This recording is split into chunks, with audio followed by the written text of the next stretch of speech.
There you go. All right, Major Dad coming to you from the great white north of the cold, hard truth. Today, we have our very special guest, Dr. Bethany Cook, author of For What It's Worth. Good afternoon, Dr. Bethany. How are you today for the second time? I'm good. I'm still doing well. It's a pleasure to be here. Thank you. Good. We're going to talk about the frame we're talking about today is the last 2 months of pregnancy and the first 100 days after pregnancy.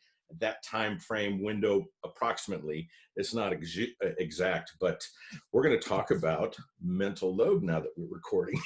Okay, let's do it. Mental load. Mm-hmm. This is a term that I didn't really know much about until I had my children.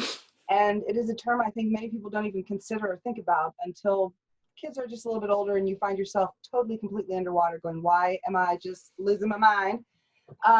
So mental load is, think of it as all the apps that are running in the background on your computer while you're working. So before you're pregnant, you're thinking about blood pressure, you're thinking about your weight. Am I gaining too much? Am I gaining too little? In the back of your mind, do I have everything I need for the baby? Do we have the crib set up? You're planning, you're thinking. So before the baby even arrives, you already are adding to what I call the mental load, what you're thinking about. Before you even got pregnant, maybe you were thinking about getting pregnant, or maybe you just were thinking about what am I going to do this weekend? And it wasn't as heavy. It didn't fill up your mind quite as much as when you have a baby. So mental load equates a lot of work that people can't see. Your spouse is not going to see you thinking about when did the baby go to the bathroom? When was the last time the baby kicked? If this is before pregnancy, after pregnancy, it is an onslaught of additional apps that will be open and running in your background. Those include, when did the baby go to the bathroom? What kind of poop was it? What color was it? Was it runny? Did they eat? Did they not eat? What are they eating? Are they allergic? When did they sleep? There's just so much going on that you forget that you have to sleep as a mother, that you have to eat, and that you also have to care for yourself when the baby arrives. So and may I add, you're not only doing this, but you're doing this at a decreased perception level known as mommy brain, where as much as 60% of your cognitive capacity is just gone. It's just taken up, and that's science. That's not my opinion.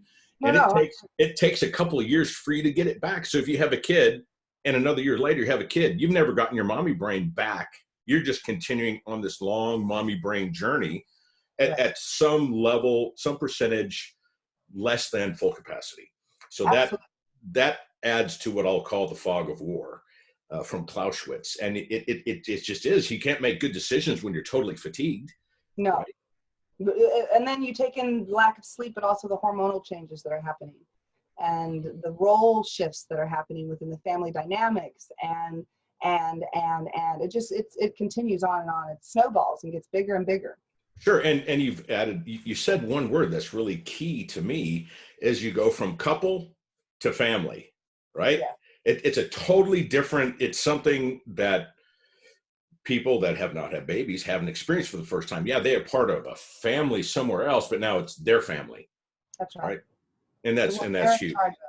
Absolutely. And go ahead. I'm sorry. I was going to say that roles within the couple, the dynamic changes as well, because you're no longer husband and wife. You now are mom and dad, or mom and mom, or dad and dad, or however it's set up, or single mom. But the point is that you shift within yourself, you shift within your small little dyad, but it also affects what used to be your nuclear family. You have your mother, your aunt, your dad, and they're all going to have opinions on how you raise your. They're probably already shared their opinions already. All well-meaning. They're all well-meaning. All well-meaning, of course. Sometimes a little, too much in there. But I think those roles shift as well. And often it's, when your mother comes in as the grandmother, she's mothering you, but she also wants to maybe mother the baby. And if you have a different approach to how you want to raise your children than how you were raised, totally fine. There's going to be a butting of the heads. Who's in charge here? And totally fine is as long as we're looking at raising a healthy, happy, intelligent, functioning adult. I mean, that's one thing that I think most parents don't, and it took me, I think, my third kid before, and this was all within the span of about 5 years. It's like, these things are going to be adults one day. They should be functioning adults. They don't need, so role as parents go from zero, totally dependent. You have 18 years, approximately 18 years, to make them fully functional and independent, and off they go. Right. Right. That's No the job. small feat. Right. Exactly. So now we were talking about the nuclear family. Let's talk about maybe ways. There are four things that I read somewhere or I've learned on my own. Four things that happens to all couples that have a baby. One is unequal workloads. The Yeah. second one is depression. The third one is sleep deprivation. Oh, absolutely. And the fourth one is social isolation. Mm-hmm. And Right. I don't know if you've quantified that, but I think we could probably agree that all couples go through some degree of those things. Absolutely. Yes, I agree. So maybe a couple of tools to maybe go down the list. Okay, hey, social isolation, what can we do about that? Maybe a couple of tools for the readers or Absolutely. listeners. Absolutely. So I think one thing that when you have a baby, everybody wants, lots of people are like, what can I do to help? How can I come over to help? And they're expecting these new parents to know what they can tell you to do. And often they are just literally hanging on by a thread. They cannot think, oh, I need you to do this and that. So if you are wanting to help a new family, don't ask them what you can do. Come in with some ideas. So the social isolation aspect right now is during COVID is even more so than it was. But you can FaceTime with people. You can send them gifts. You can send them a care package. You can maybe read the same book, and then you guys can talk on the phone about what's happening. The first 2 weeks when our kids were born, we actually didn't want anybody around. We wanted just those 2 weeks to ourselves to bond, get to know one another, and to collect ourselves as a nuclear family to kind of solidify that. And Absolutely. so some of that social isolation for us was self-inflicted, Mm-hmm. and it was kind of hard to do at times when everybody wanted to come over. Right. But so the social isolation, everybody's different. Go into it knowing what you would like. If you would like nobody over for a couple weeks, then tell everybody that they can do this or that to show that they care. And if I may add, back Sure. in a former life in the military, the wives all would know who got pregnant, and they wouldn't come over to chat. They would come over to drop off a meal and leave. And there would be 2 or 3 meals delivered every day. And let me tell you something, we're not worried about or concerned about what am I going to make or prepare to eat. That is a huge burden. I mean, it's, everyone eats. And for Massive. someone to bring over a prepared meal that mommy or just mommy herself could eat, if it's broth or a meal for the family, huge. So that's something that all friends can do. They don't have to come and stay, even though they might like to. It's like, hey, if you don't drop off a meal, great, but it's not social time. It's Right. Or stop in and do the dishes if you see them in the sink. Or laundry. Not about holding the baby, yes. Folding the laundry, walking the dog, going to the grocery store. Maybe it's not about bringing a meal, it's just about bringing some groceries. That's right. You can do to kind of just take the load off, so that, there's some cultures where a woman has a baby, and that woman, everybody in the community takes care of everything else. And that woman and that child spend up to 3 to 5 months together all the time. Whatever needs are met, whatever needs arise, they're met. I mean, God, it sounded glorious. Like I'm sitting here by myself at home with babies on boobs going, oh my God, I need a drink, and nobody's here to get me one, But unfortunately, you were talking about probably sub-Saharan Africa. I am talking a long time ago, and I'm talking some probably ancient or yes. Yeah, but proven methods. I mean, it's true. And heavens, I can't imagine what it would be like for a single mom to go through pregnancy by herself. It just must be, there's a hell on earth, figuratively and literally speaking, because they're just torn. And the baby's control, a lot of people, maybe you as a doctor, can explain the baby's control over the adult with merely a cry. What that does, lower brainstem, you can't ignore it. There's no ignoring a baby's cry. So no. Okay, so I can talk a little bit about that. And ways to mitigate that, maybe, even if it's earplugs. Yes. So let's go back again a long time ago. Society as humans, we've developed quite quickly over the past 100, 200 years with regards to how we sleep, how we communicate, and that type of thing. Way back when we were all living outside and there was no street lights or anything like that, if a child cried at night, you would have to pick up that child to stop the cry, or a neighboring tribe would hear, an animal would hear where you were to come get you. It is hardwired in an infant's DNA to cry out when they need something, whatever it is they needed. And as a parent, for me especially, I was a biological mom to both of kids. I would feel it physically, a visceral, like you have to stop that screaming or I'm going to go crazy kind of stuff. And my grandma kept saying, stop picking up the baby, you're going to spoil it. And I'm like, you cannot spoil a baby, grandma. Like, they need something. This is their only way to communicate. That's it. So there is hardwired between human beings, and you don't have to be a biological mother to have this. Fathers have it as well. To when you hear that cry, it has to stop. You do whatever you can to make it stop. And sometimes that's walking outside and getting away from the noise because there's nothing you can do. Your partner's taking over and they're just going to cry. But that is the only way a small human being, because I like to think of them as small people rather than babies, because if we think of them as babies, often we think of them as dolls, right? Oh, what a cute little doll. We don't really have to give all the needs to the doll because it's a doll. It's not really real, that type of thing. Whereas we go, that's a human and they can't communicate. I have to see what's going on and I have to take care of it. Well, they can. They just they have one modality. They have about one modality. They cry, or they could coo and they'll let you know when they're happy. But boy, I'll tell you what, it took a while for me to figure out, and moms have probably more, but there was one, it's the kid's tired, the kid's dirty, or, dirty, wet, the kid's hungry, or I have no idea, he's overstimulated, something, there's just something that's freaking this baby out. So we have to change the situation, the lighting, the music, do something to interrupt that. So I think there's 5 or I think there is. They do have, you can buy the machine. I never bought it, but they have machines that you can buy now that helps you differentiate the type of cry that your baby's having, to help some parents who don't know this is a hunger cry, this is an angry cry, because there are different decibels and pitches and how that, I've not done the research, but I just know it's out there.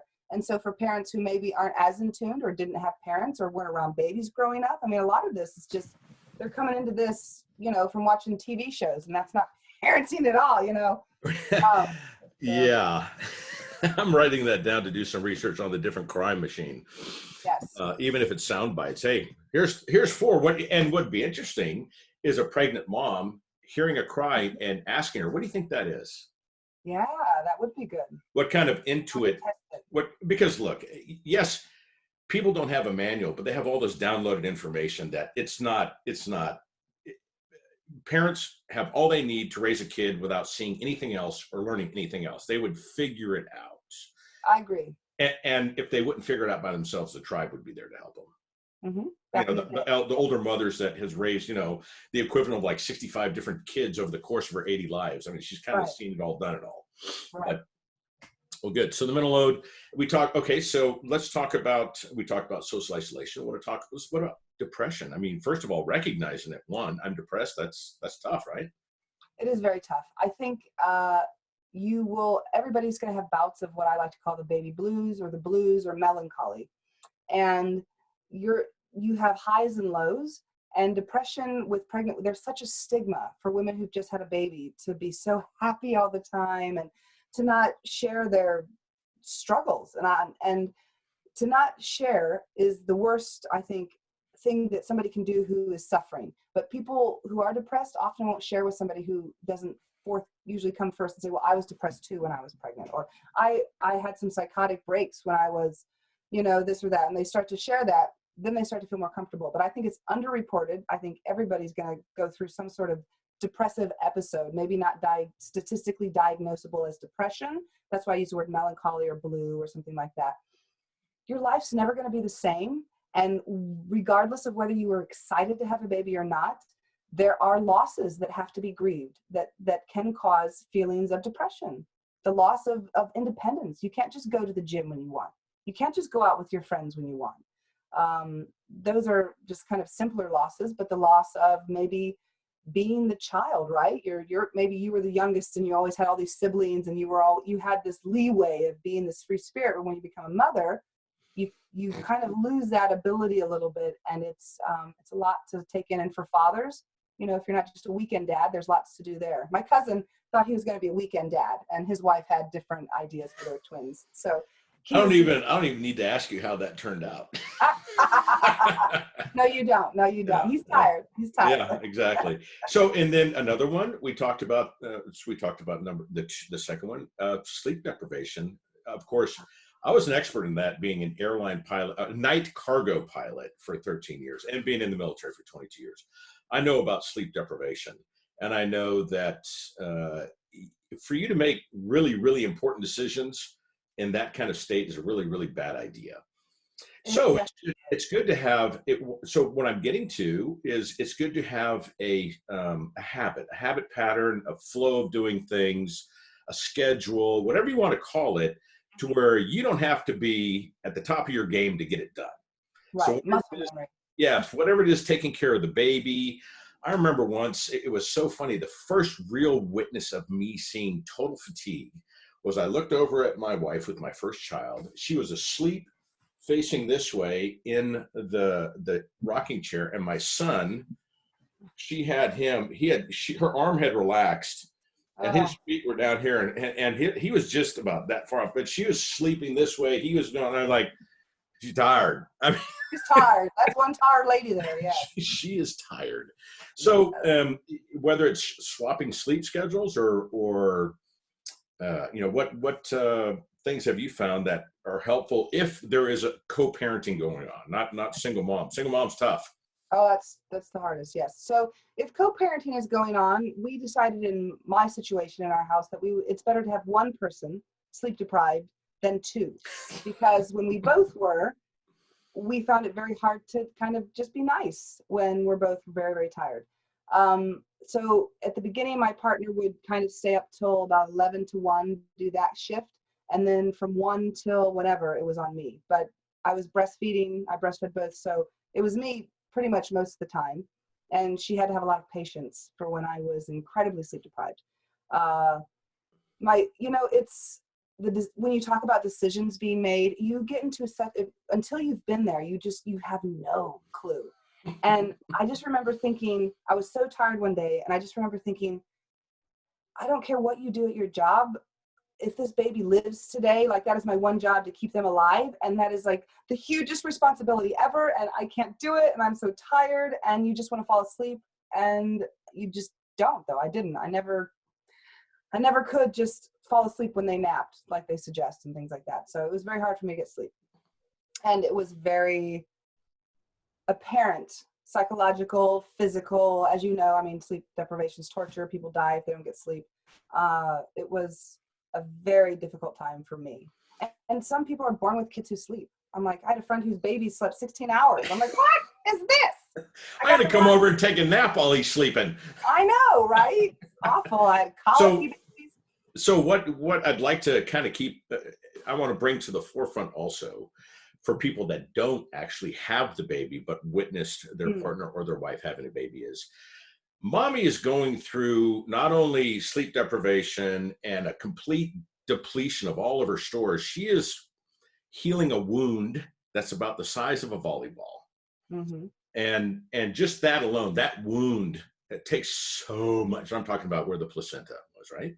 Mm-hmm. That wound is gigantic. I mean, think about anything else on your body that big. All of your thigh would be covered with scab. How you doing with that? It's no problem. No, really, everyone would be like, what the hell happened? So it's a wound inside that people can't actually see, but it's gigantic. I mean, just the medical implications of that. And we're not talking about whether they had a C-section or not, because I've seen C-section and vaginal. C-section, I mean, it's a pretty big, I mean, yeah, it looks like it's only about that big, but they pulled a baby out of there. Yeah. And then conversely, if it happened vaginally, then, there's a lot of disruption going on to get that baby through the birth canal.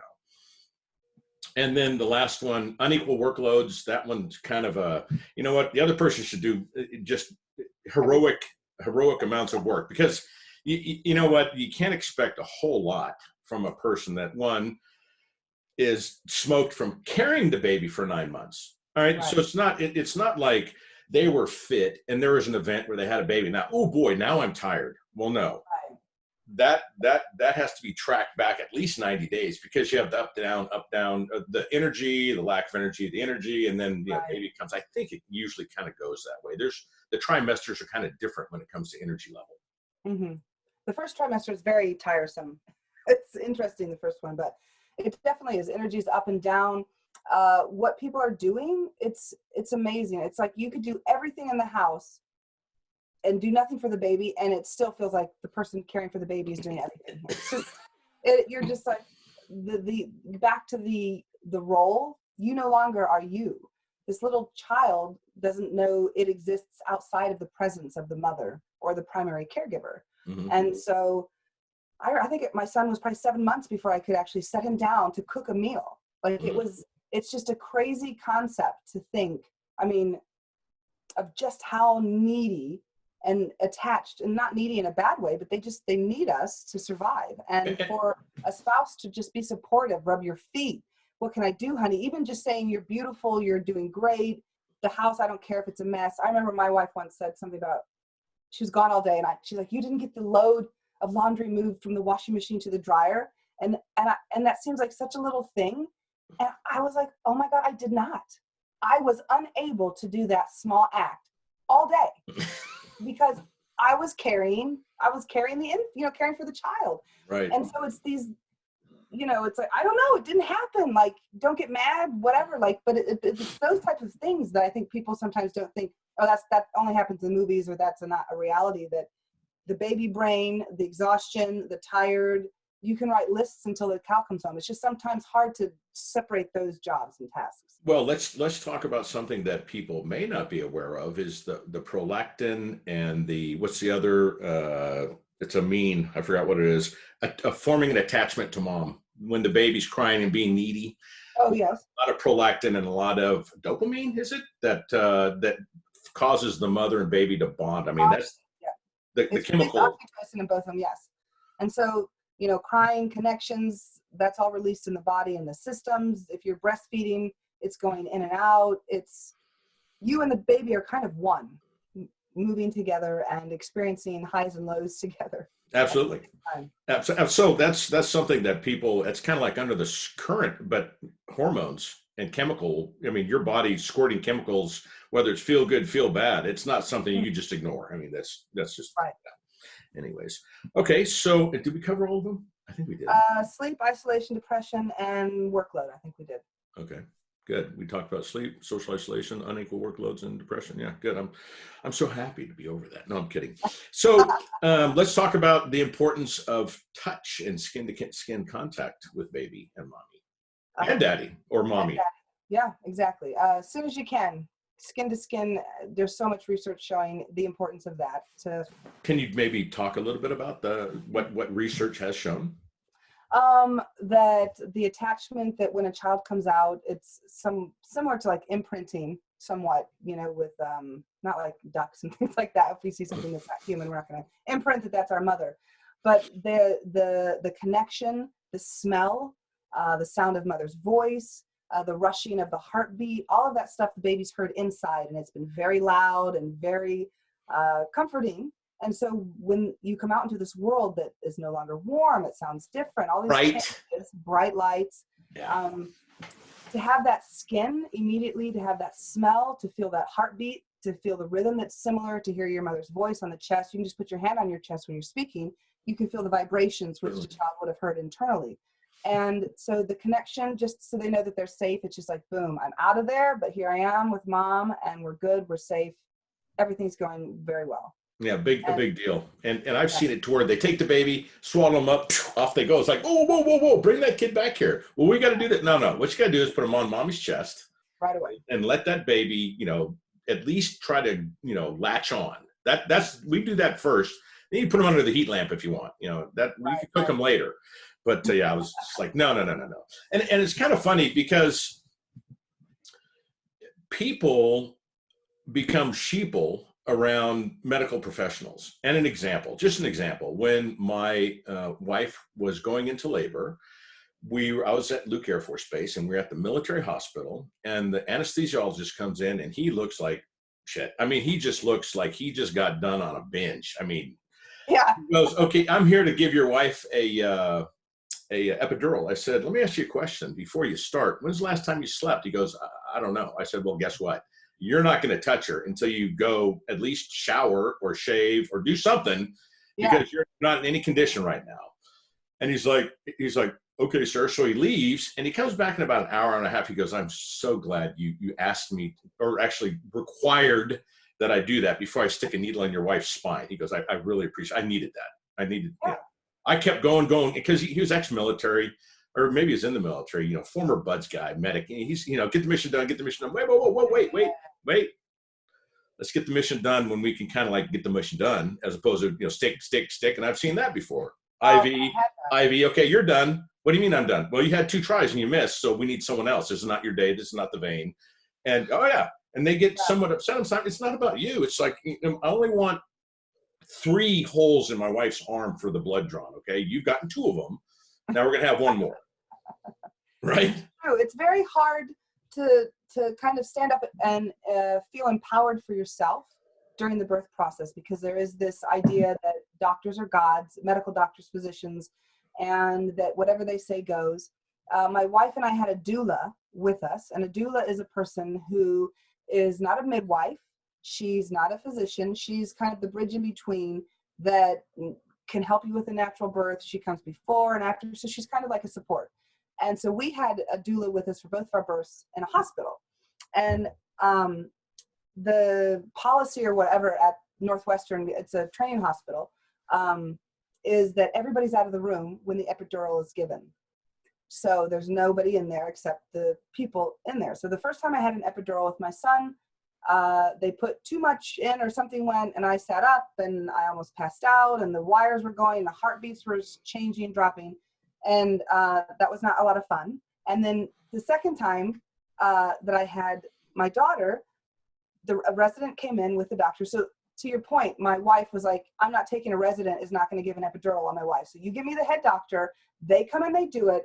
I'm not having somebody learn on her. And so, yeah, I understand people have to learn. Not everybody can do that. If you feel adamant about it, stand up for it. The second time we did it, I was like, well, I've been through it before. Let somebody learn, right? Worst experience of my life. Nobody was even in there to witness it. I wrote about it in the book, but the guys back there, the students trying to get in my spine, contractions at what I was like 7 centimeters or something. And I'm trying not to move. He misses twice. While he's doing this, he's talking to the physician about, the physician's like, well, there's somebody else, a lady, she's already had a couple twins. Why does she want an epidural? So they're having a banter while they're trying to do this. The guy's messing up. The doctor says, well, go see if you can talk her out of it. So the resident leaves. The doctor finally does the epidural. I mean, it was awful. And it's like, complaining at a restaurant. You don't want the waiter to spit in your food. So you're not going to complain when somebody's putting a needle in your spine. And so I think there's this element of, I should have said something. I should have said something the minute it didn't go in the first time. I should, and to have your spouse there to be the advocate is so important. And so you advocating for your spouse, my wife, and if you feel something's wonky, you need to stand up for your partner. Absolutely. They don't always know everything. Well, and oh, by the way, if I asked you, hey, could you do a quick math problem for me, Bethany? I know you're in labor, but hey, just add 4 plus 4 plus 4. You're like, anyways, yeah. Right. So something I'm going to make available to people is 10 questions to ask your doctor. And the last question is, name a failure and what you learned from it. And if the doctor is too proud to think, hey, you know what, this is one time I messed up and this is what I learned from it, you don't really need to be talking to he or she, I think. Mm-hmm. I mean, yes, you've heard the one about what's the difference between God and a doctor? I don't know if I've heard this one. God doesn't think he's a doctor. Right? I'm not trying to make fun of people with an MD degree that, No. That's funny.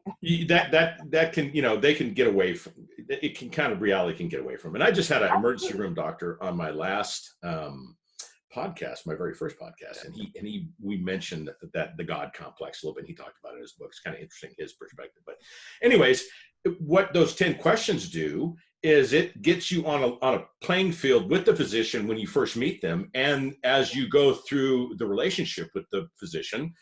Mm-hmm. They know where you're coming from, and they know that, this is my frame, and you don't go outside the frame. This is where we're going to keep this.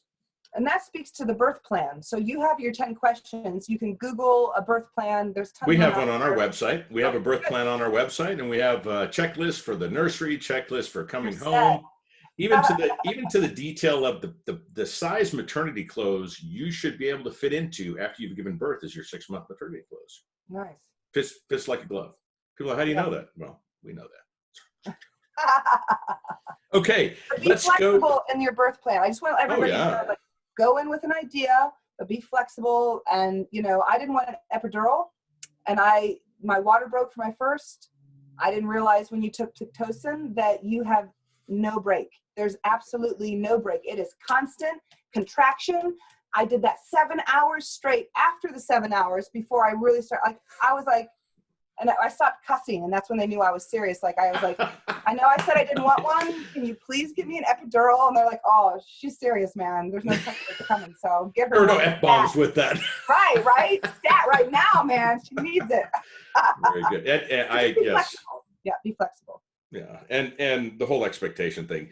You know, before the 1900s, I found this out once. Before the 1900s, 20% of all births either resulted in the death of the baby, the mother, or both. Mm. Before one thing was discovered: washing of the hands.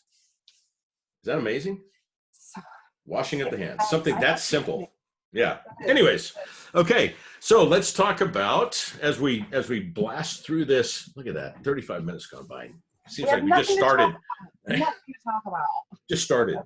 We're going to talk about all the roads that lead to Rome. Is that kind of a nice place to go as far as the comparison game, and how not to fall? And that, you know what, that not only goes for pregnant people, it goes for everybody.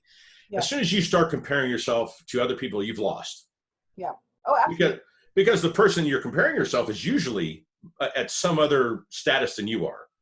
And usually. Had other experiences. It's not even like you guys have the same experiences to get you the same place. I say all the time, I'm a very competitive person. Mm-hmm. So I've had to really like check myself a lot, especially with this parenting gig, because I'm like, oh, I should be doing this and this and this. And then I find out that I can't. And I'm just like, whoa, but you know, Kate Middleton, she can do it. The Duchess of Cambridge can do this. Why can't I? Kind of thing. And it's like, well, she has a staff and I have none. I have a couple dogs and they're not quite the same. A staff, exactly. Right. I think the key word. I mean, we're in a society that compares everything all the time. Look at magazines, look at pictures. I mean, we're constantly being judged against the status quo. And when you become a parent, everybody's got an opinion, what you should do, what you shouldn't do, what you should eat, what you shouldn't eat. When you start breastfeeding, are you eating onions? Are you not eating? I'm like, oh my God, like the child will grow if you love them and give them what they need. And maybe if you're having some acid reflux, you can check the onion thing. But like, I think that we fall into this trap of this person, I love this person or this artist or this pop star or this parent, right? So I want to do what they do. And it might not fit for your lifestyle. It might not fit for the way that you view the world. You know, there's different ways to parent. And if you're not into attachment parenting, then you're going to read a different book from somebody else who was. And I think that at the end of the day, we all grow up, right? There was a joke that, you know, I've had a lot of clients I've worked with in families, and they come in, they are using corporal punishment with their kids, spanking, hitting, slapping kind of thing. And I talk to them about it, and their famous word, the line that everybody says is, but I turned out okay. And I go, well, did you really? I mean, you have an anger problem.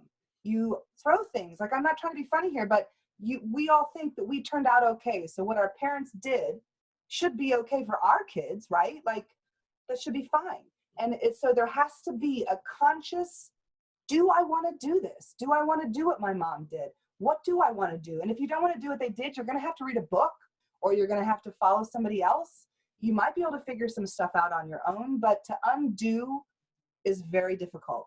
And I agree. And I've fallen into that trap. And what's kind of funny, I guess I didn't get spanked often. I remember I got paddled once, and it was enough. And I made that clear with, it has to be very, very, very, very bad to elicit a physical response from me to get the Board of Education out. And the Yeah. Board of Education is actually something you serve Jaeger shots on. It's a long board, and a swat's always the wrist, never a full swing, but one wrist, and one time was plenty, and it was so effective that my youngest son saw it, and he has no desire to experience it at all, none. And I don't, I wish I had a better way to reason and show, why they're being punished, and it takes a lot to get to that level. But boy, it's unpleasant as a parent. It's just unpleasant to have to spank your child to get them to listen, or just uncage or whatever. So I don't recommend it, but I do it. But it's very, very, very rare. And if you do it, I'll tell you that if you do it right once, that's all they ever have to do it. And by once, I mean getting their attention. And all of our decisions are pursuit of pleasure, avoidance of pain. Correct? Every decision we make falls on that spectrum. We're either going towards pleasure or going away from pain. One or the other. If you can make an always statement, but anyways, if It there's did not work with me, I'll say that. It's interesting. I think it depends on the kid, and I'm not an advocate of hitting at all. No. I got spanked, I got slapped, I got my mouth washed out with soap for cussing. I still cuss. So like some of that but having that done to me, I feel that response sometimes to want to do to my children, and that's where I go back to I don't want to do that. We're going to switch it up. And it is very hard, like you say. I've walked away, I can't tell you how many times. When they get older, obviously, that's a different podcast, right? So we're talking, we're not going to be doing that with 0 to 100 days old. Well, yeah, there's not, I'm talking like, 4 or 5. I think 4 is the first time she got a swat on her butt, at 4 years old. We're not, there's nothing ever to do except swaddle, hug, feed. And like someone told me once, he goes, look, as a parent, if you keep this in mind, if you keep one end fed and the other end clean, you are way ahead of the power cord. Everything else is fluff. Right, it really is. So that's so how would you we left the frame when it comes to punishment, because there's no punishment for newborns, and I look at it more as correction as opposed to punishment. I don't like punishing anything, corrective behavior. I don't punish it. But we talked about that, the comparisons, the different cries. How many cries did you know with your child? How many different ones did you think you? 5 or 6. I tried a lot. I do a lot of preventative. I'm a preventer. I'm not a responder, in the sense that I would know before my kid was going to kick off, and people would be over and I'd say, we need to go in 10 minutes because if we don't, this is going to happen. And they say, oh, they're fine. He's fine. She's fine. Look, they're playing, and this is where, again, parents know, but you have to set your limits with everybody. And on occasion, I would say, okay, all right, we'll just sit and we'll do it your way. Hold on, let me start my clock. Yeah. And so, a lot of I couldn't handle the big screams. So I did whatever I could to prevent them. If you are attentive and you kind of know when they start to fuss, you can prevent some of the big screams. Pain is pain. My kids probably had 4 or 5 different cries. A lot of them, when they're teething and when they're little, if they have a gas bubble, and that's a big thing. My son had colic. Nobody ever prepares you for colic. Oh my God. And nobody really talks about it. So let's talk about colic. I believe it's kind of unidentified. It's kind of like, what do they call people that are fatigued? Fibromyalgia? Fibromyalgia, yes. Like, we don't know what it is, but something's affecting you. Yes, exactly. That's colic, correct? Yes, it's something with the gas digestive system. And when you think about it, it's not the stomach's not even fully, developed until about after the 4th trimester, which is another month after they're born. So, and colic is when your child, like sometimes we get gas bubbles in our stomachs and we'll just be walking, and as adults we double over in pain because it's just bubble, and then it can move and we go, oh my God, or you fart or something and you release it and then we're all better. But babies have a very hard time moving. Maybe not we're all better. Depends what you had for dinner. That's true. That's true. Anyways, that's true. Damn, girl. Anyways. So colic is when your child, the constant movement, sometimes a bouncing, sometimes up and down stairs, but you have to somehow have a movement that releases the pressure and the pain inside their gastrointestinal area. My son had colic, my daughter had acid reflux, so she couldn't sleep on her back for the first 9 months of her life. So I slept in a recliner. She slept on me. Well, I didn't really sleep. I sat for 9 months and got really sleep deprived. but she slept. And I think if kids have to sleep, if you can let the baby sleep, sacrifice it for a bit, you will go crazy. But my kids sleep really well now because it was always all about them. But 3 hours a night for about 3 months, my son, you'd have to just walk up and down the garden, bounce him in a chair, bounce him on, those big exercise balls. Those are really great actually for new parents. You can kind of sit on them, so as long as you don't fall backwards with the child, that's not good. But if you can kind of sit on it, put it in the corner of a couch so it can't go anywhere, and go up and down. If you have a kid that's colic, sometimes that helps, pounding their back. But, it was, and they just outgrow it. There's nothing you can really do except provide comfort, movement, and nobody knows what causes it. Nobody really knows what makes it go away other than parents saying, I walked for hours up and down stairs, or I drove the car, or I bounced in a bouncy chair. And then they outgrew Had a specific move that worked other than the Hamilton hold. I'm sure you're familiar with that, swaddling and then putting them in the football grip. I put them in the football grip, and I did this. I'll do the dance for you. Oh, good. Woo-woo. Basically, I'd hold them, and I'd just rock back and forth, and I'd be doing this like I was swimming with them, and they would, more often than not, that motion of rocking and kind of the up and down, they would kind of calm down. If it took 20 minutes, it took 20 minutes. But yeah. Absolutely. That repetitive motion is very, very, and sometimes there's a little bit of bouncing in there. I mean, you do what you do. It's like, okay, that's working. Okay, that's not working anymore. I got to change it up. But there's motion involved, and motion is kind of key.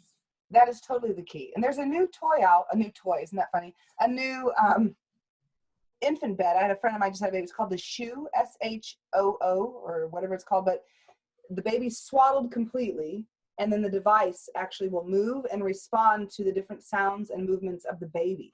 So depending on what kind of sound, and I'm just like, I would love to test this crap out, right? I didn't have it. So that's right. I'm like, really? Oh man, that would have been great. So, there are devices that are becoming more sensitive, and that movement is really important. I think everybody knows that movement really helps the baby sleep. I mean, we all drive cars, right? The baby's in the car, and you go to a stoplight, and you're like, oh my God, please turn green, because the minute you stop, they wake. So you're just like pumping the brakes. I did that often, yes. But okay, so going to movement, go to call. Let's back up a little bit. We just had our baby. Of course, we went to First Time Parent Magazine's website, and we looked at the checklist for the nursery. Yes. And we've read your book and got some insight there. We bring the baby home. What I think you talk about, and it's very important, getting them on a schedule. I mean, as soon as possible. Let's talk about getting babies on a schedule. What does a schedule look like? I mean, there's some give and take with the baby. You can't you're not eating right now, it's not time to eat. We're not talking about that. Right. That's true. Some people, I do know some people are strict like that with infants, which I'm not. I think you need the first 100 days to let them kind of figure stuff out on where their natural flow is. That being said, every night from the first night our kids came home, even as infants, we had a bath, we had the boob, we rocked, and then it was kind of like for the bed. And so we had a nighttime routine. Naps, the routine wasn't quite as strict, but nighttime was always bath, warm water, singing food, and then bed. And we never missed a night, never. And I knew somebody who was like, my kid was in bed by 8 o'clock every night, no matter what. That didn't work for us. My daughter's a night owl and my son's a morning person. And so some of that factors into when they nap, how they sleep. And I think those first 100 days is really kind of not so much forcing a schedule on them, but maintaining the soft framework of, okay, you've eaten. So, that when your child's the best, they've eaten, they've pooped, they're going to have maybe 20 minutes of happy, smiley baby, but maybe they're going to eat and go right back to sleep, or they're, that kind of thing. But don't expect the child to be able to, be happy for so-and-so when they've not napped or eaten, and the person shows up and then the mom's like, why isn't this working? It's stressful. You want to be preventative in those types of things. If somebody's coming over, I can't tell you how many times I would be sitting, nursing my kid, trying to get him to sleep with a friend out front saying, I'm here. I'm like, I need another 20 minutes. I'm sorry. If I don't have these 20 minutes, we're not going to be able to chat. And sometimes it worked. And sometimes my friends left because I couldn't get the kid down. And oh, well, yeah, it's just, you kind of have to be flexible and allow the ebb and flow of whatever they need around that soft schedule. So it's eating, sleeping, and then some play. Eating, sleeping, play, eating, sleeping, stimulation kind of thing. but sleep, give them sleep. So as much as you can. And oh, by the way, whether you could do it or not, some people may strive to try to nap while baby's napping. Jill had no problem when they were asleep. She's like, checking out. And Yep, so yep. some people can do it, some people can. And you are totally on point with saying that, you know, babies, when they come out, I'm convinced they're about 70% pre-programmed as far as who they are, morning, night person, optimist, pessimist. Absolutely. And so you saying, hey, you know, my baby might be a night person and you're not, you got a problem. But maybe your other parent is a night person. So I'm up early in the morning. Jill, sometimes she's publishing until 3 a.m, and it's no big deal the next day when she gets to sleep. So, hey, that's perfect.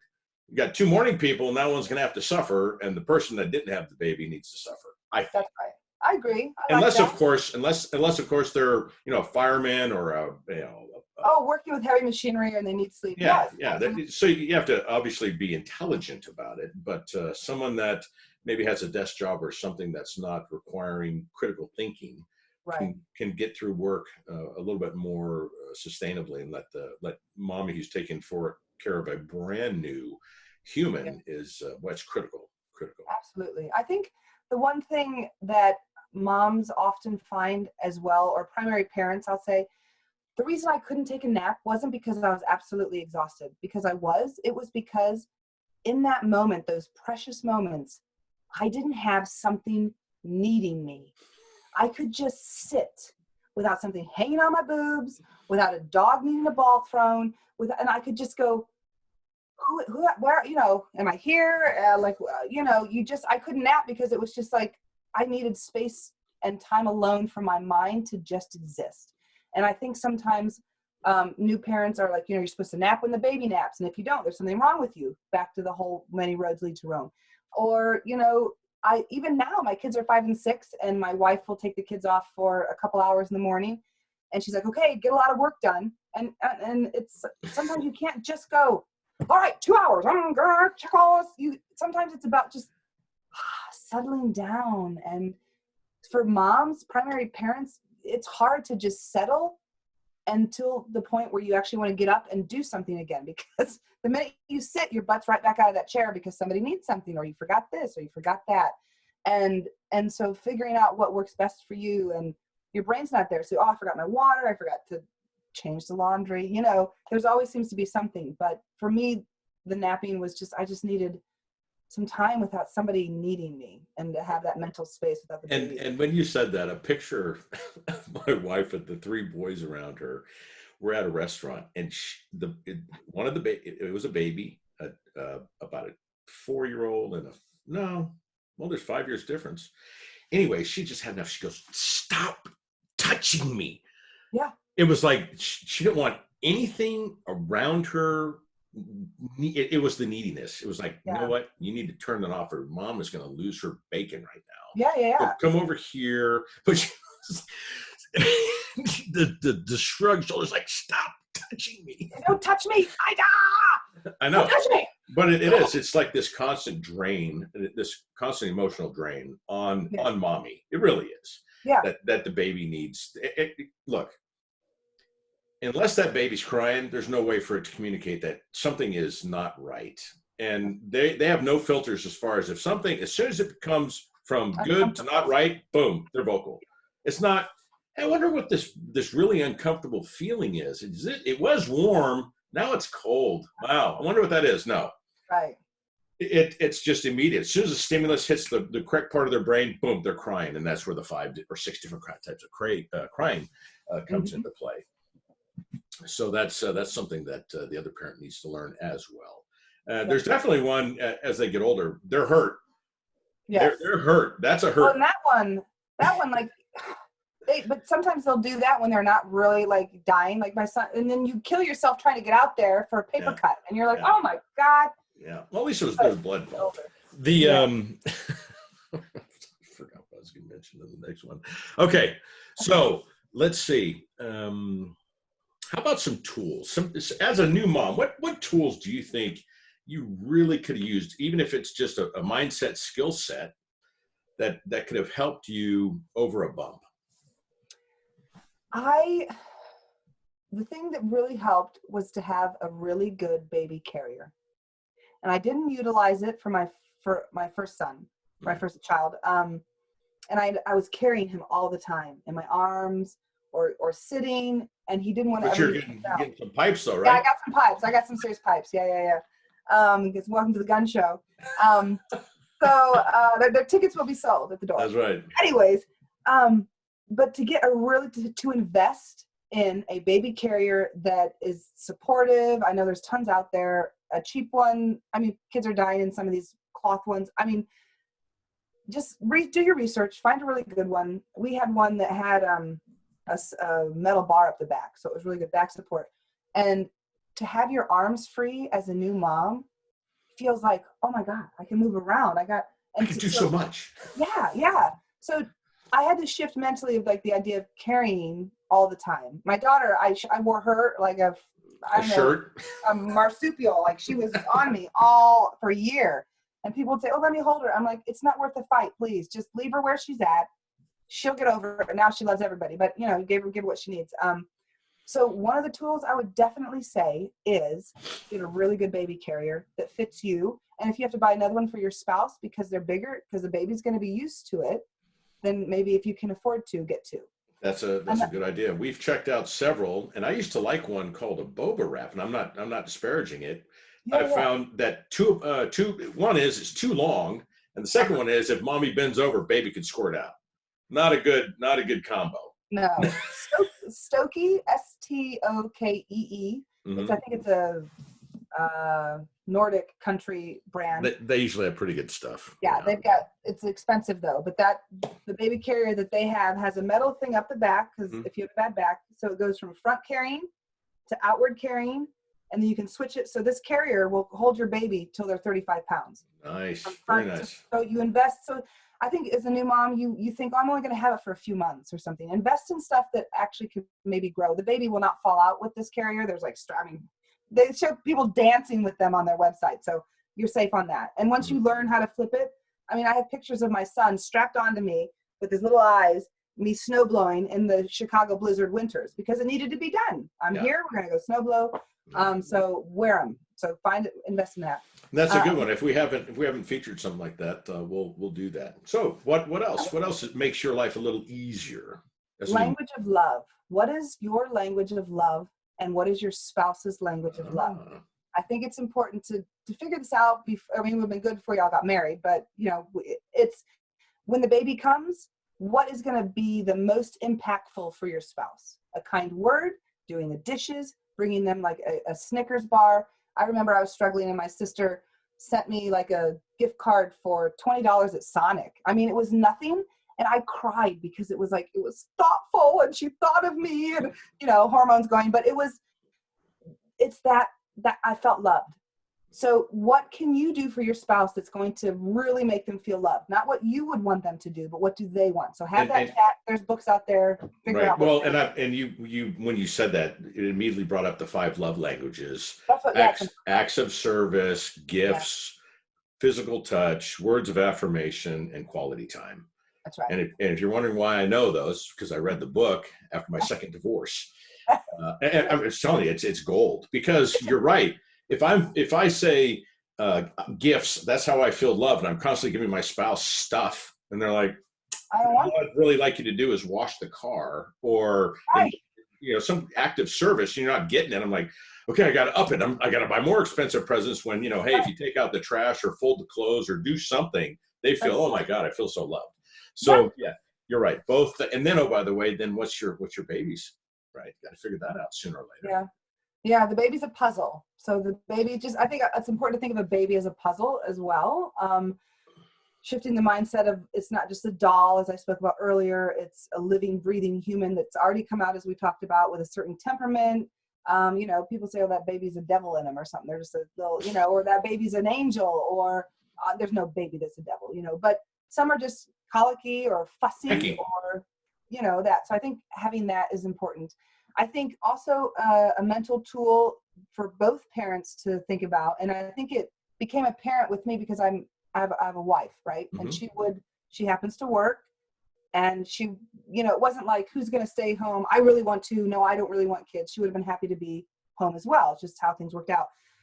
So what happens is, when this is just whoever's home the most and around that child the most, whatever they do is probably the child is going to get used to it. So if you come in as a parent, as the non-primary parent, as a grandparent, whatever, and you try to do your thing, and your spouse is saying, don't do that, do it this way because I know it works, it's not a personal dig at, like, that your idea wouldn't have worked. It's that the child is not used to that.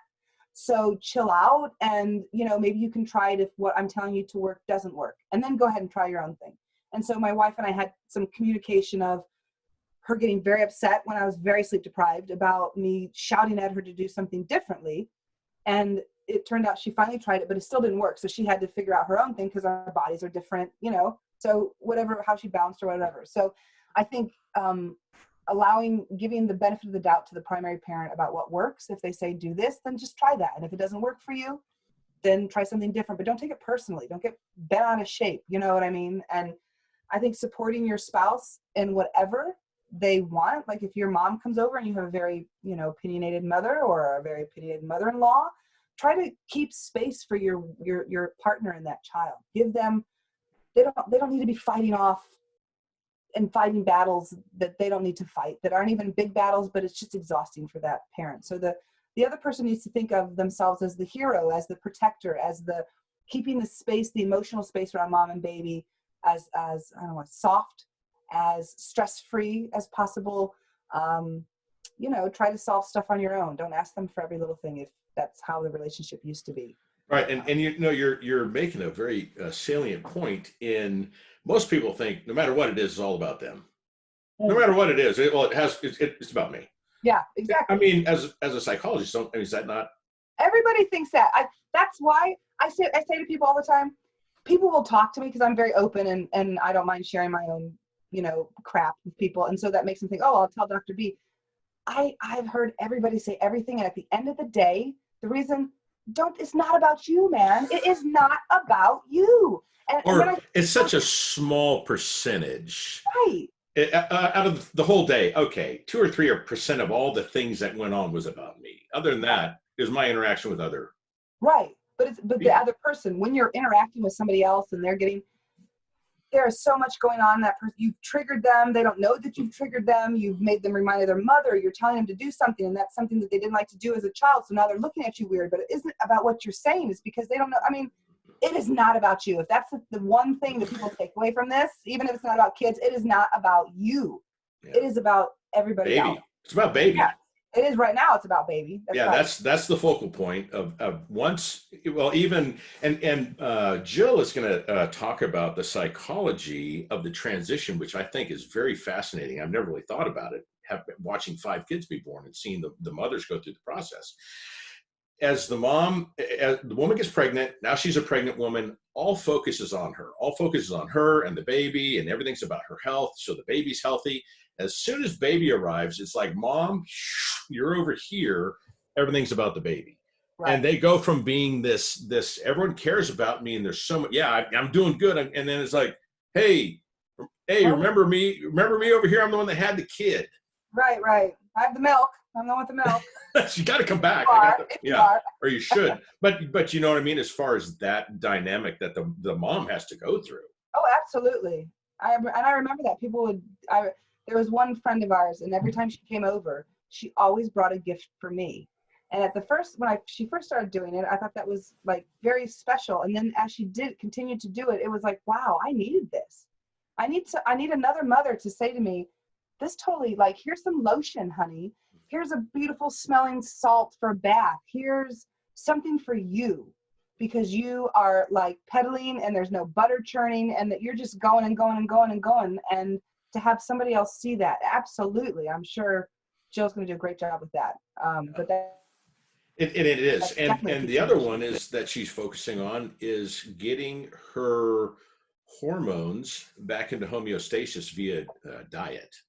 And some of the things that she's found is one of the first things that vegan, not vegan, doesn't matter. We're talking about human beings. bone broth is probably one of the best things a new mom can have once she starts consuming solid foods. It's not, no, don't worry about going on to the salads and losing baby weight. Don't worry about that. Get yourself healthy first, and bone broth is one of the very first steps in kind of like recalibrating your digestive system and getting you re-nourished, because having the baby, I've heard different things, and yes, a pregnant woman is doing the equivalent of climbing a mountain a day with caloric output and things like that. And yeah, I get it. I mean, creating another life inside of you it's no small feat. So in order for that to take place, your body sacrifices part of itself for the new life. Okay, I don't think there's any question about that. As far as one, just physical appearance. I don't care who you are, before pregnancy, after pregnancy, you're gonna be different. I mean, you had this, 40-pound delta in your weight when you're carrying around with water, and the infant, whether it's 8 pounds or not, doesn't matter. You went through a lot. So the expectations of, the bikini pic right afterwards, like, maybe not, wait a couple months on that one. But again, things that you could say on a psychological level, and like the gifts, that, you know what, you could even go so far as, if you're a single mother, you could mail yourself gifts at certain times. So give them to a friend, and say, hey man, just mail it to me one of these once a week. If I don't know, delivery something. I think there's something new on Amazon. You can have like a wish list and people can go buy gifts for you. I haven't looked into that, but there's some like a kindness something. But yes, definitely have somebody giving you things or helping out makes you feel very loved. Okay. So other than sleep, mention 2 other things that you really, really, needed as a new mom. Other than sleep. Understanding. I needed a lot of understanding for the emotional ups and downs that I was experiencing. And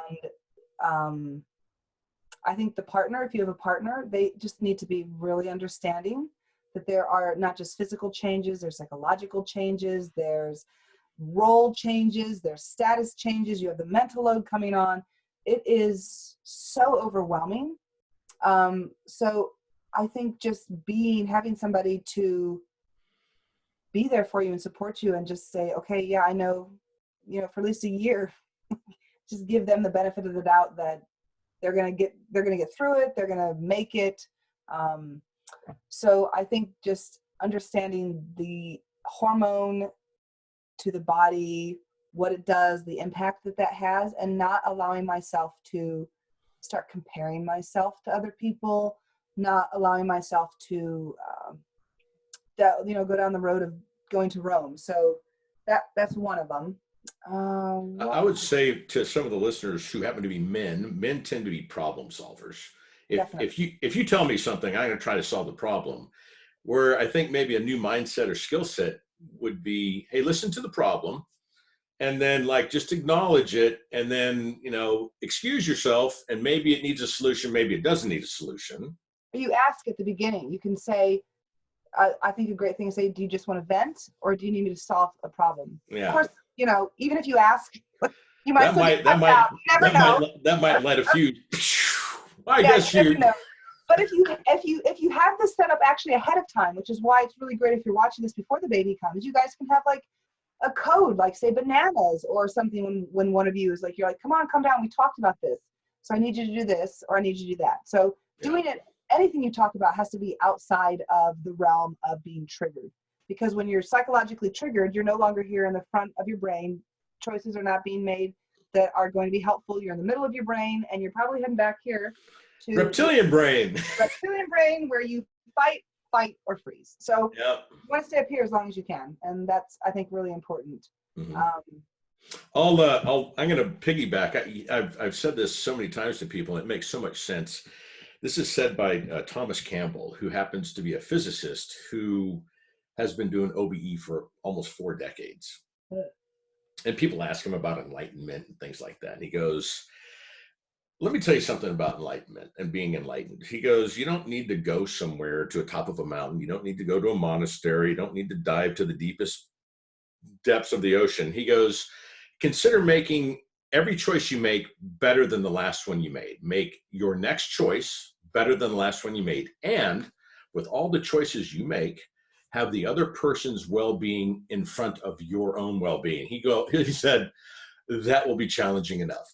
Yeah, So, that's great. It's true. so and it's true. And so if the parents approach it like that, you know, as far as the one who is not the primary baby caregiver, every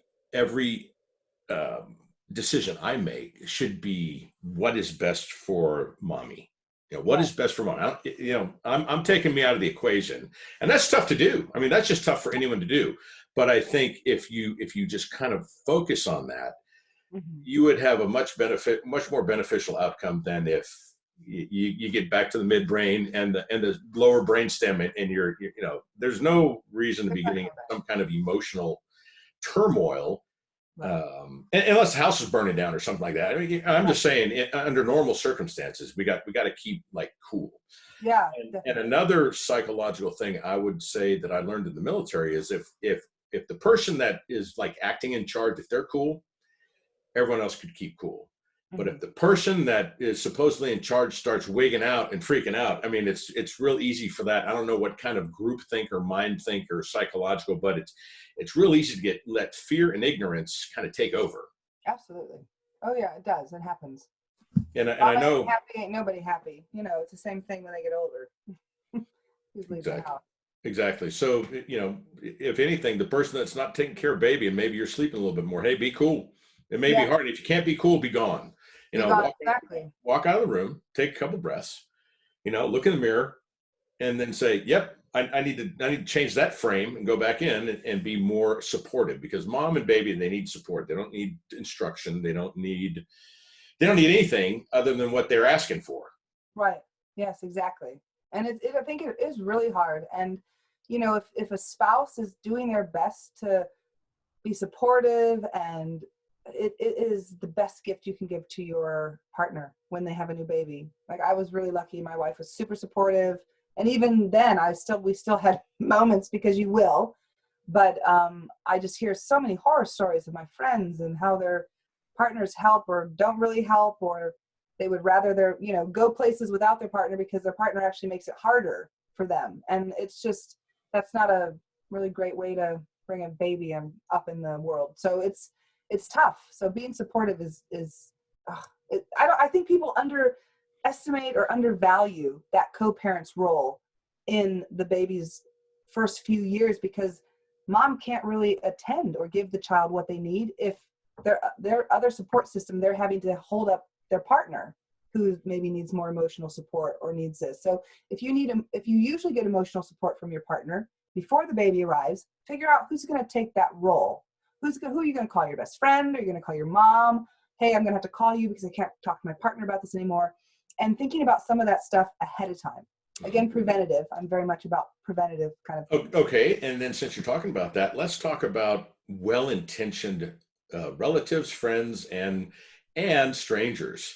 Oh my God. So we got the experts who are our parents and our siblings and aunts and uncles and things like the parents, the well-intending parents that may not see eye to eye as far as raising or taking care of a newborn that you have. But hey, you know what, mom or dad or whatever, hey, things have changed in the last 40 years. Right. Believe it or not, we have a little bit more science here to look at stuff. Yeah. So what about dealing with people like that? How do you do that? Oh my God. Well, for the person, it's funny because I told this joke in the book, and I'm not going to take time to tell the whole joke right now. If you guys want to hear the joke, you can read it. But at the end of the day, it comes down to you. If you're the primary person with the baby and you're out and somebody says something, be a duck. Water off your back. Just don't even listen to what they say. Just smile at them, nod, move on. Because if you start to argue, they're going to bring up every story of every interaction they had with somebody and it worked. And you're just like, oh my God, I don't need this right now, man. I'm tired. I got to go.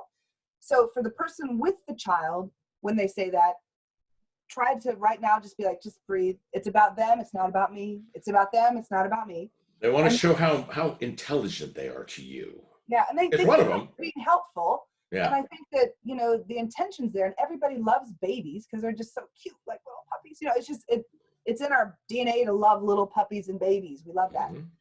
So I think it's a natural that people are going to want to come talk to you. So mentally prepare everybody well, and don't get offended. Just tell yourself right now, I'm not going to get offended when the crazy lady in the store comes up or wants to, do that. And I talked a little bit before about the importance of the co-parent in what you're asking right now. If you are out, that co-parent has to, think of, you're keeping this invisible like barrier of protection against. And if you know that your mom's going to come and wind up your spouse, you have that fight with your mom before she shows up on the phone away from your spouse, because they don't need to hear that pressure of like, oh, I'm trying to get my mom to do. And if your mom can't do it, stay up to your mom and say, you can't come. You can't come. Don't put that on your spouse with the baby. That's totally not fair. These kind of talks are obviously easier to have before the baby comes.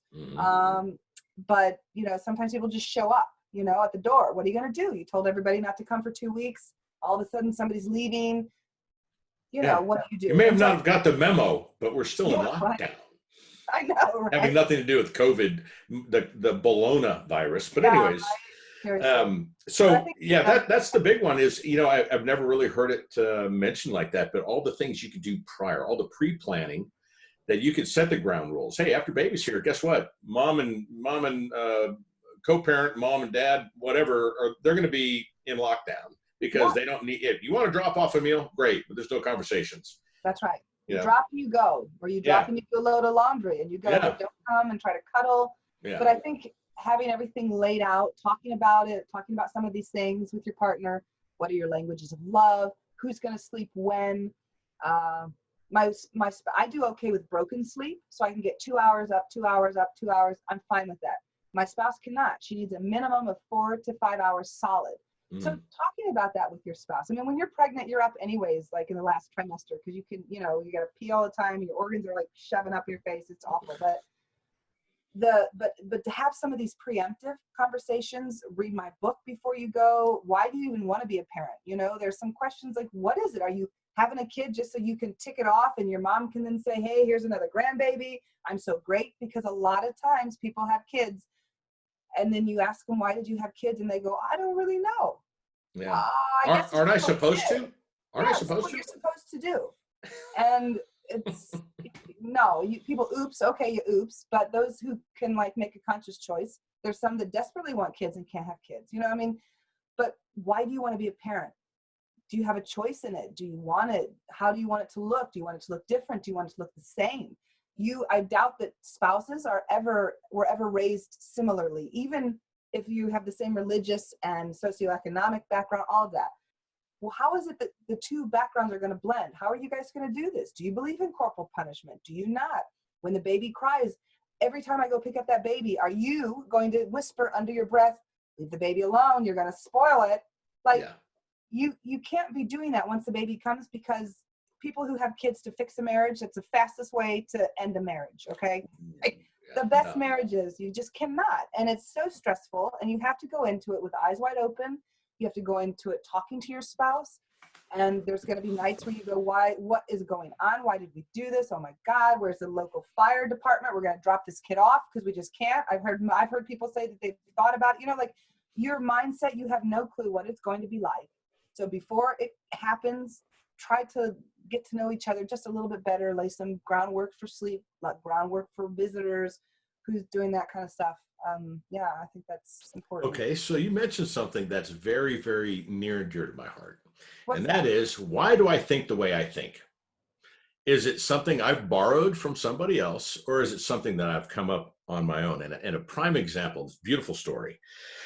A grandmother, a great-grandmother, and a mother are all at the Thanksgiving dinner.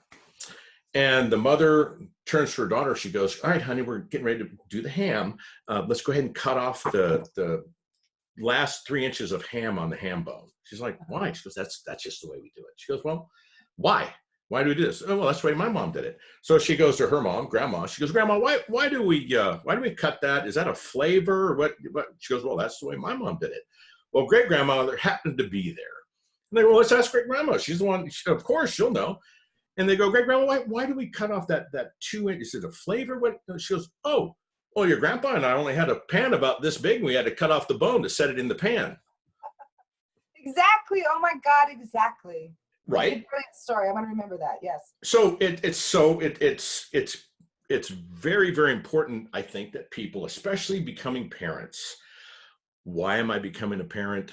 What does my parenting want to look like?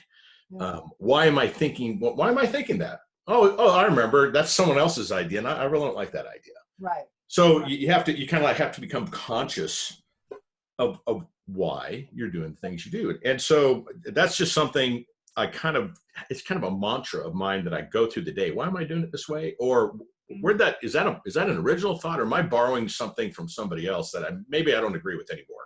I heard it when I was 13. It was kind of neat. Now it doesn't apply now that I'm 60. It hasn't passed the test. Yeah. So I agree. Yeah. I like that. That's very good. Okay. Dr. Bethany Cook, for what it's worth. One last thing, for what it's worth. Yeah. Let's hear about it. What's for what it's worth?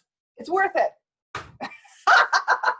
That's well said. I don't know.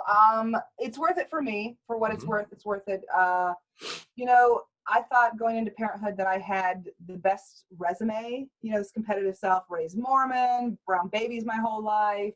I knew all the holds. I knew all this. I had a doctorate in clinical psychology. I knew about children, brains, relationships. Holy was I like, no. Like, I had just been knocked on my butt hardcore. And I remembered a girl, and this is in the beginning of the book, but it was so profound. Like, she was 14. She held her 2-month-old baby upside down out of a window, 2-story window, when her baby daddy was going to break up with her. And she was mandated for therapy to see me. And her mother got custody of her child. But I won't go into more detail of that. What I just kept thinking about her when I was home alone with my first child during those first few months. And I thought, oh my God, I am dying here. And I'm supposed to have the idyllic, like, background. I have everything I need. Preparation, mindset, skill sets. I'm ready. Yeah, I'm ready. And I wasn't. And I was like, what would I want to know? What kind of things would I want to think about? And so that's kind of what started the book. I was like, what would I have said to this little girl, this 14-year-old? What can I give to somebody to pull them out of their not even socioeconomic status, because sometimes parents with lots of money don't raise their children or have toxic ways of relating. And so it's about really questioning, why am I having kids? What kind of parent do I want to be? What kind of relationship is this that I'm having with my spouse? What are the things that are coming up for me? And so the book is just kind of a whole, like, this is what I think you should know that I've not read in a book yet in one spot. And I don't know, I keep it real, as you can tell. So I love my kids. I'm so glad I had them. Parenting it's a 24/7, never off, never get time to yourself kind of thing.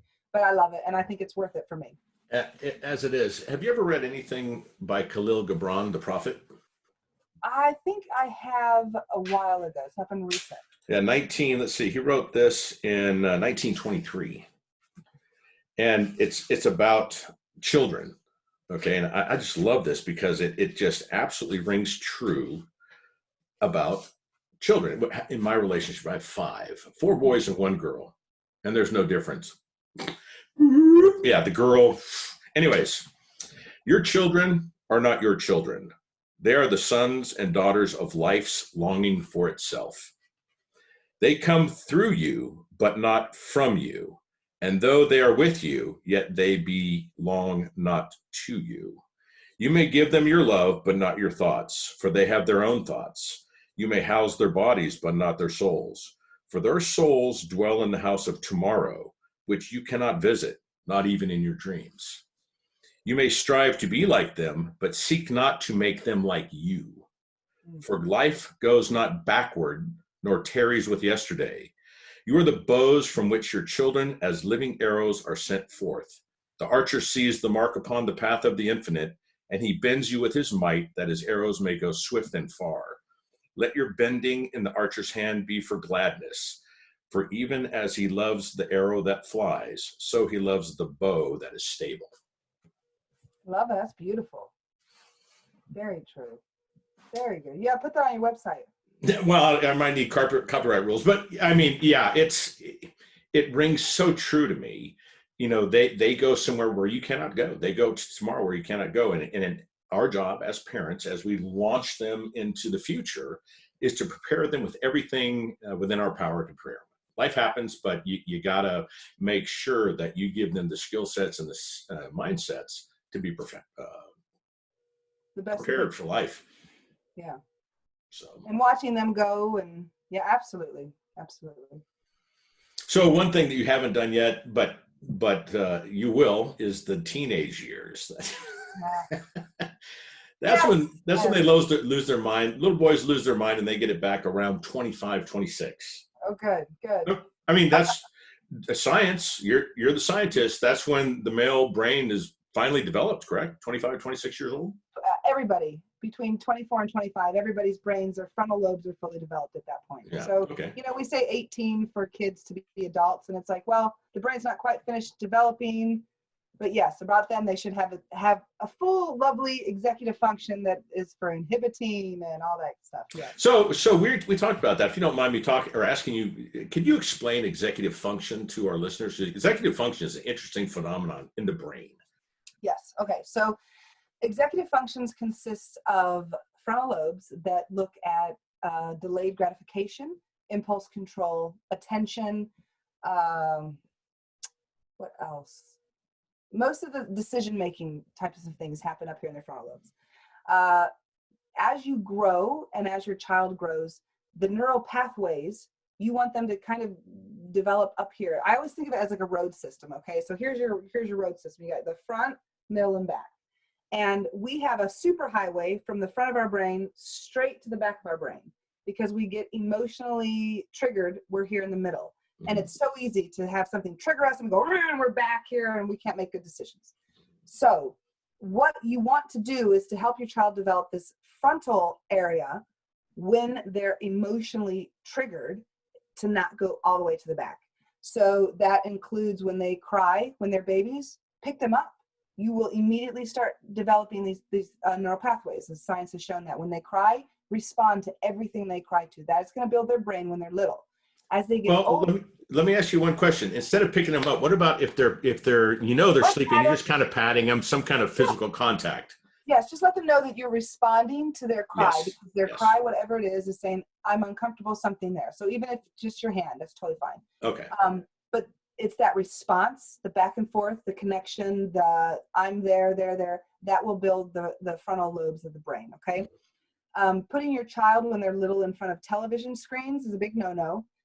What that does is it doesn't help develop anything. They're just watching a screen flash information in front of them. And so there's no delayed gratification. There's been lots of studies to show that there's increases in attentional disorders because they can't process that much information. Like if you go watch a bumblebee on a flower, that's about as much stimulation as a little baby's gonna need visually moving, okay? But we think, a lot of people think they don't. So you want to build those neural pathways in the front. So when they're little, it's by touch. When they start to get a little bit older, it's stretching. I was thinking of it as stretching the pause from where they start to get triggered emotionally to say, wait a minute. Now think about this. If you want another story, I need you to take a deep breath. I need you to ask me nicely, and I'll give you another story. And if you can hold them in that, and they can get them from here to here, you are building so many pathways, and they're going to learn how to stay within that frontal area. If you've said no more stories, they start to get triggered. And at the end of the day, you know, that we're not running a military camp here. If your goal is to have kids who have attention and have self-control, if that's your goal, then when you say no, sometimes you're going to say yes, because you're going to go, wait a minute. Okay, we got some time. Okay, well, if you'd like one more story, and that's when you do that whole pause and see if they can bring it back to the front of the brain. If they can't, then they're too tired anyways for stories. You know what I mean? They're tired. So for me, the frontal lobe is vitally important to think about, to try to develop in your children when they're young. Often there's a chapter in my book about using your tone of voice. So the startle acoustic effect. Everybody has it. You're out walking on the street and somebody goes, hey, that sharp, high pitch, You might have heard it. I try not to do it too loud.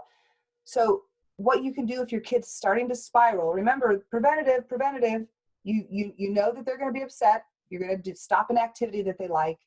What are you going to say to make the transition easy? And what are you going to say when they start to go here to try to get them back up here so they don't just cry? Because once they're crying, then you can just comfort them, and that's fine, but you're not building that frontal lobe of delayed gratification, decision making, doing multiple tasks and things like that. So that's kind of the frontal lobe. So if you want to lay a good foundation with your baby, just pick them up. Yeah, or at least touch them and acknowledge that you're Spot there. them, yes. Yeah, and what you're really talking about is neuroplasticity, actually developing and changing in a positive way Right. how our brain and neural pathways develop, and that's well within the realms of all of our capabilities, even into adulthood. Neuroplasticity is one of the latest or recent, just unbelievable. You could change yourself. Yeah, you can change it. It's You amazing. can change things within you that you may not, whether it's quitting smoking, whatever. Yeah. Just by sheer willpower. That's interesting. I've never thought about the transition on the superhighway from the prefrontal cortex all the way back, even into the lower, the lizard brain kind of stuff, where now I'm starting to squirt these emotions. And, once you've enveloped in the emotional turmoil, it's very, very hard to, even as it's just, you're overwhelmed. And one thing that I learned in my 40s is, if you look at emotions as a wave, you don't try and stop the wave. If you try to stop the wave, it's just going to crash on you. Yeah. You kind of got to get up over the wave, acknowledge the wave, and see if you can let it go by to get back to being rational. If that's safe, yeah. And whether that takes breathing in and out, leaving, going somewhere, changing your situation, disengaging, whatever it is, pretty beneficial, because when you're emotionally charged, you don't think about any kind of outcome. No, you're not. It's shut off. So that's the thing about the frontal lobe. It will not work. So, think about it with your partner. If your spouse, you start fighting, if you feel yourself going back to this, just stop, walk away, because stuff's going to come out of your mouth that you're going to regret, that's not going to be helpful to the situation. And until you can get back to here, there's nothing can be done. And that's the thing too about babies. Sometimes they just need to be held. They're crying. You feel like I can't do anything else. Just hold them.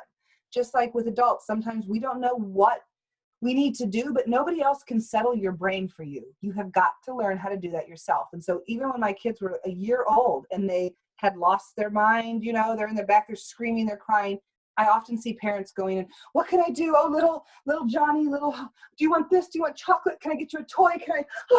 And it's like, no, dude, just sit down next to them, hold their hand.